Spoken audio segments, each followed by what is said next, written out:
मेरा नाम रिया है। मेरी उम्र 16 साल है। पता है, मेरे 2 प्यारे प्यारे भाई हैं। मैं अपने मम्मी पापा की लाडली बेटी हूं। सब मुझसे बहुत प्यार करते हैं। मुझे किताबें पढ़ना, मूवी देखना, रग्बी खेलना बहुत अच्छा लगता है। 16 साल की रिया, माँ बाप की लाडली रिया, रग्बी की शौकीन रिया। लेकिन इसका सपना था दुनिया की बेहतरीन स्विमर बनने का। लेकिन यही सपना उसके तमाम सपने तोड़ गया और दे गया कभी ना खत्म होने वाला दर्द।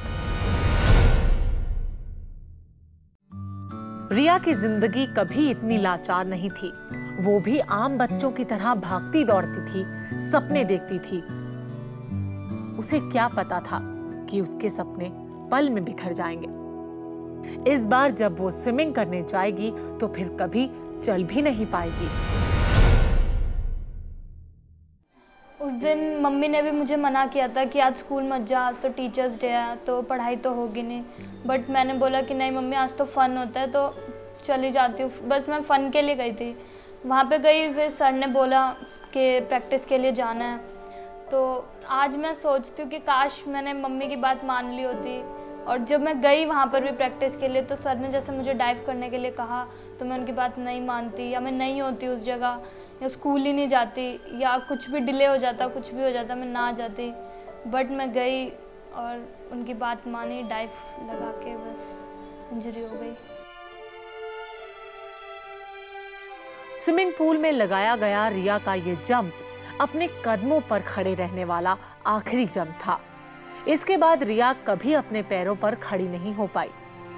रिया को स्पाइनल इंजरी हुई थी, जिसकी वजह से रिया आज तक कभी अपने पांव पर खड़ी नहीं हो पाई और ना ही कभी हो पाएगी, क्योंकि इस बीमारी का कोई इलाज नहीं है।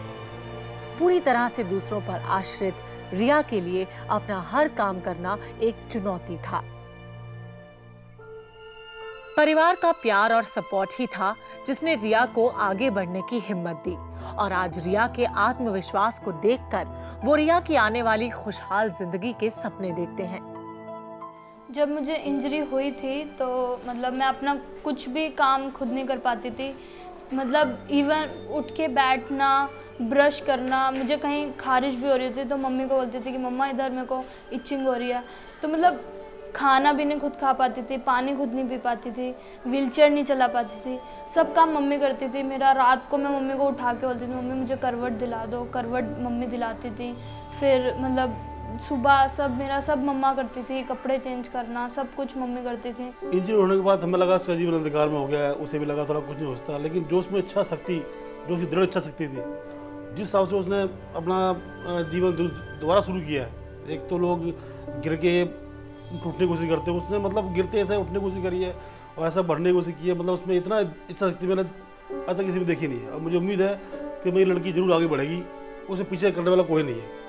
रिया आज न सिर्फ अपने परिवार के लिए बल्कि हम सब के लिए एक इंस्पिरेशन है। वो अपने दोनों भाइयों को भी हमेशा एक ही बात सिखाती है कि जैसी भी सिचुएशन आए घबराना नहीं, बस आगे बढ़ते जाना है। दीदी मुझे हमेशा इंस्पायर करती हैं। वो मुझे हमेशा कहते हैं कि कभी भी हार मत मानना। हाँ, उनकी ये बात मुझे बहुत अच्छी लगती है। भले मैं उनके सामने थोड़ा बोल देता हूँ हाँ ठीक है, पर बाद में लगता है हाँ रिया दी ठीक कह रही हैं। वो हम दोनों भाई को इंस्पायर करते हैं कि हाँ आगे बढ़ना चाहिए, रुकना नहीं चाहिए। अब तो उसमें इतना हौसला है, उसको देख देख के इंजरी वाले लोग भी इंस्पायर होते हैं और जो सही होते हैं वो लोग भी उसको देख देख के खुश होते हैं। हाँ, इस लड़की में तो बहुत काबिलियत है और ये बढ़ रही है आगे और बढ़ेगी, बहुत ज़्यादा कुछ ना कुछ नाम कमाएगी। और हमारे भी इससे बहुत ज़्यादा दिल खुश होता है कि चल हमारी लड़की अब पहले जो बनना चाहती थी उससे ज़्यादा अब बनेगी और बन के दिखाएगी। वो इसमें काफ़ी हौसला है। आज की रिया और 3 साल पहले की रिया में बहुत फर्क है। आज रिया ने फिर से अपने ख्वाबों को संजोना शुरू किया है। वो रग्बी खेलती हैं, घर से बाहर जाती हैं, हर पल को वो जीती हैं, अपना काम वो खुद करती हैं।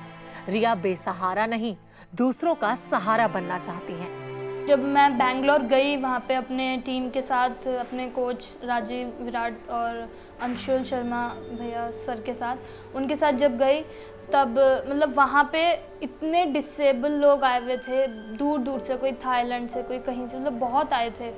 और वहाँ पर मतलब एक अच्छे होटल में हम लोग रहे। वहाँ पे जो इतने डिसेबल्स को देखकर वहाँ पे मैंने सच में मतलब देखा कि लोग इतनी प्रॉब्लम होने के बाद भी इतना कुछ कर लेते हैं और बिल्कुल टेंशन नहीं उनके फेस पे, बिल्कुल ऐसा नहीं कि उनको कुछ हुआ भी है। मतलब उनसे मैं काफ़ी इंस्पायर हुई थी। मैं मतलब सोचती थी मेरी कंडीशन ऐसी है, मेरे हाथ नहीं चलते, मेरी फिंगर्स नहीं चलती, बट वहाँ तो मुझसे भी बेकार कंडीशन में लोग थे और इतने खुश और इतना अच्छा सपोर्ट करते थे वो लोग, तो उनसे काफ़ी इंस्पायर हुई थी मैं। रिया खूब पढ़ना चाहती है जिससे वो दूसरों की जिंदगी को साक्षर कर सके। वो रग्बी की सबसे अच्छी प्लेयर बनना चाहती है। अपनी जिंदगी के हर लम्हे को वो खुलकर जीना चाहती है, बस आगे बढ़ना चाहती है। कहते हैं ना कि जब कर्म में आस्था हो तो रास्ता खुद ब खुद निकल जाता है। आज मेरा सपना है कि मैं कॉलेज में पढ़ाऊँ और मतलब लोगों को समझाऊँ, एक मैसेज दूँ कि लाइफ कभी एंड नहीं होती है। सबसे बड़ी अपनी पावर होती है अपनी विल पावर। अपनी विल पावर स्ट्रांग होनी चाहिए। कुछ करने का मतलब ठान लो तो हो जाता है। अगर मंजिल को पाना है तो हौसला मजबूत रखना, अगर आसमां को छूना है तो इरादों में दम रखना। जिंदगी की राह में आएंगी कई मुश्किलें, मुश्किलें दूर हो जाएंगी, खुद पे भरोसा रखना।